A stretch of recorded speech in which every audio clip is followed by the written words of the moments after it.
for a while ignored certain signs that I saw from certain people that's around me. And why is that?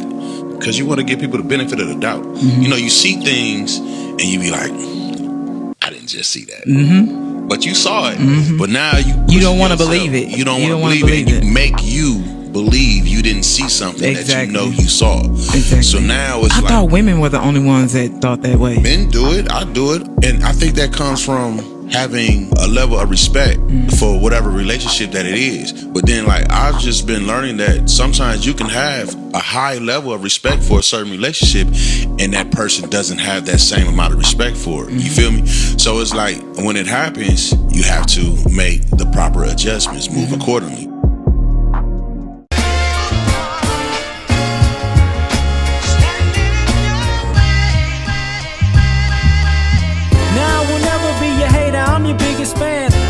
Falls into place just how you planned it.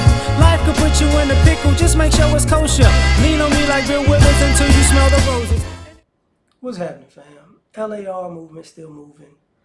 Subscribe or die trying. You see the thumbnail, you see the clip. Ignoring the disrespect. Like, sometimes in life you might love somebody, or you might just be getting to know somebody, or you might be enamored, like really like, just wanted to be around somebody, and they do some disrespectful, suspect stuff. And you saw it, like the man said, but you was like, nah, you know what I'm saying? It's all good, whatever. I just wanted to be here so bad. And one of the things is, sometimes when you allow disrespect, and people disrespect you more. And the interesting thing is, sometimes you allow disrespect just out of a courtesy, like, I don't know you. Maybe you joking around, maybe, what I'm saying, I don't know your personality. This didn't come off right, but let me just make sure, I ain't jumping the gun if I get at you on this. And there are certain people in the world who do that on purpose. Like, they meet people and they're disrespectful to people and they cross the line with people on purpose. And then it's like, oh, you really, oh, they gonna let me get away with that? Because there are people in the world who see the world through their eyes and their lens, in the sense of what they find wrong and disrespectful, they're gonna do it to you before you do it to them. Even if you don't know them, like, you could just come across them and then they could just go in and you're like, what the hell? Is this person having a bad day, or like, did something happen before I got here, or they thought I was somebody else? Like, what's going on here?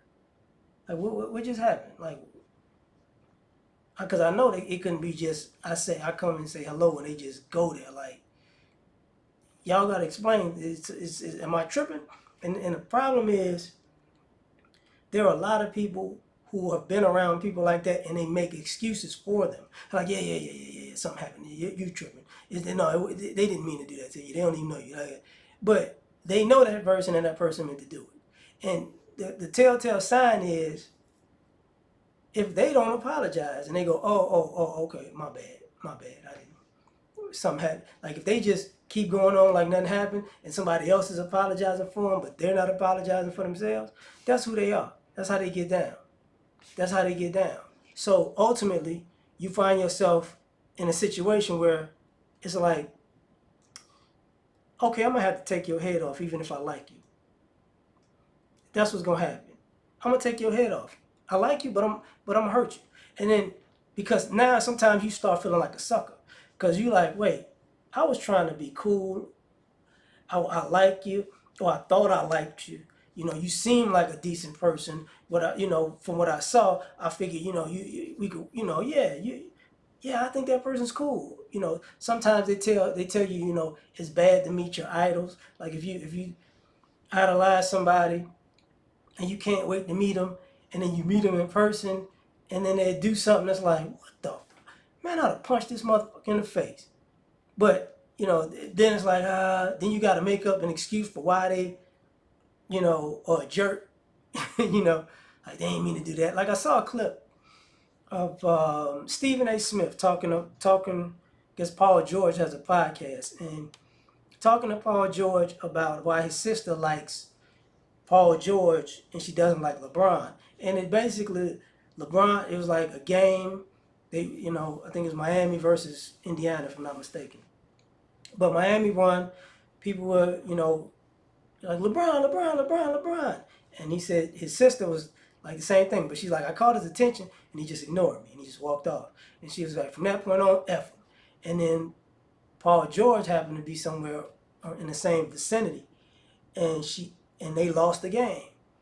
And she asked Paul George for a picture. He's like, yeah, cool. And she's like, yeah, man, yeah, I appreciate it.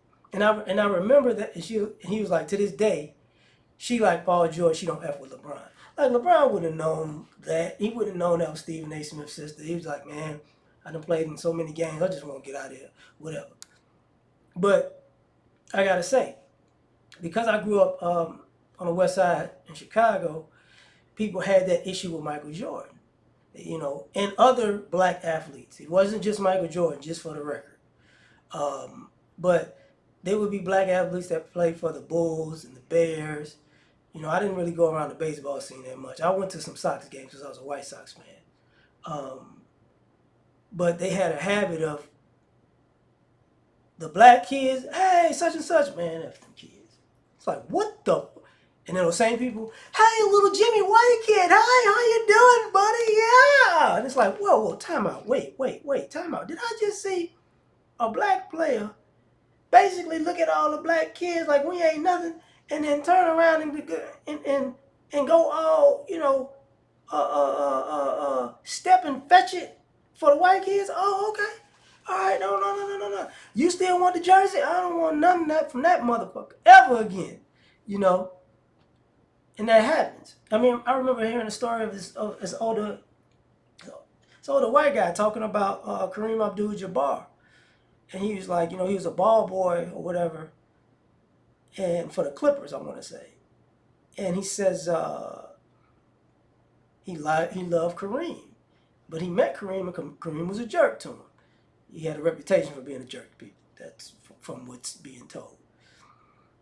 And the very next day, the 76ers came into town, and and he was just being a ball boy with Dr. J, because he said he wanted to quit after Kareem dissed him. And the next day, Dr. J comes, and Dr. J's hella nice. He's hella cool. And he's like, and years later, that guy became a rich businessman. And if anything came across his desk that could use a basketball player, he chose Dr. J. Like, I'm choosing Dr. J. I'm like, what about Kareem? He ain't doing Kareem. F that. And that happens to people. That happens to people. Like, you never know who you're interacting with when you're at the top or at the bottom. You never know. But this idea that, sometimes you like people, you let them slide, but those people can create an enemy out of a person.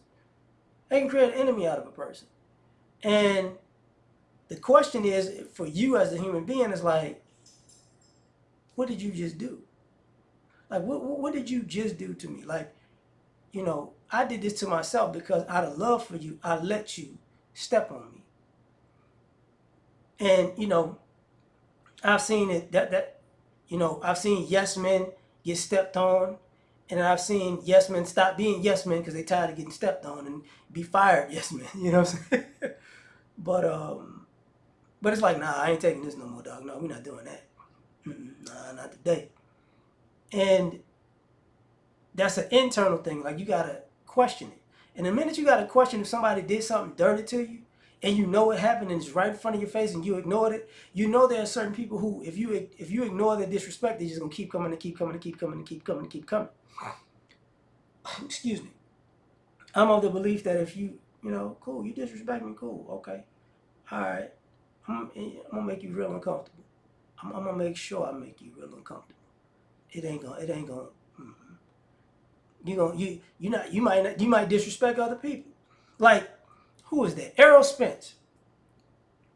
He was talking about, back in the day, he had an extra buzz coming up from sparring with Floyd for one of his fights. I want to say it was when he fought Ghost, but because Ghost is southpaw, so it's either Ghost or Berto.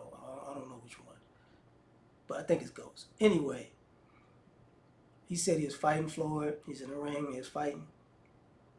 He was sparring rather, and he was taking his gear off, and Floyd got out the. He was getting out the ring, and Floyd was like, "Yeah, man, you alright for a bitch." He said he couldn't hear him. He was like, "What?" He said, "You alright for a bitch?" And he's like, "Hey, man, put your shit back on. We getting back in this ring." He said, "Matter of fact, cut the clock off." That's how he said, "We cut the clock off." And he's like, "No, that's how Floyd talk. That's how he talk to people." He said, "No, he talk to y'all like that. He ain't talking to me like that. We finna go." And sometimes you don't recognize it until after the fact.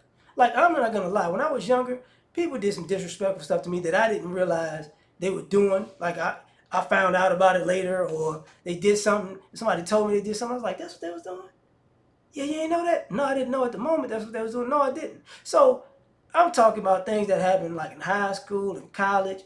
So to this day, man, if I ever see them people, they're not gonna know why I knocked their ass out. They're not, cause they're not gonna remember the shit. But I remember. So if I see your bitch ass, I'm gonna knock your bitch ass out on sight. You, hey man, it's been years. What the hell? Where did that come from? Yeah, bitch, I heard about that. See, I didn't know you did that shit back in the day. I knew now. I've been waiting to see your ass. I couldn't wait to see your ass. Congratulations. I don't give a damn if that was a long time ago. Yeah, it deserved. You know. Because after a point, you gotta say that to yourself. Oh no, I'm not gonna let things do that to me. And I'm gonna tell you another reason why.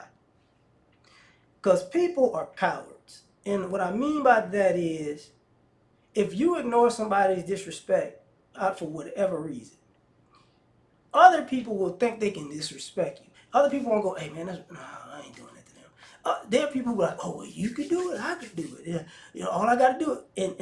And what I mean is, some people cozy up to you to disrespect you. So they'll cozy up to you to disrespect you, and it's like, "Oh, okay." You got to make an example out of people. It sucks to say that, but hey, man, some people need to get spanked. That's just it is what it is. Some people need to get stepped on. It just is what it is. But you're gonna come to a point where you gonna check yourself and be like, I shouldn't allow that. I was wrong for allowing that. And you might find out it might be on the spot, and then you go, hell no. Or it might be later on. You're like, wait a minute. Oh hell no, we get no. It's about to go. It's about to go down now. So either way, it's gonna happen. But I'm gonna leave it at that. You tell me what you think. Like, share, subscribe, and die trying. Catch y'all on the next one. Peace. You ever been at the top of the universe? I'm gonna take you.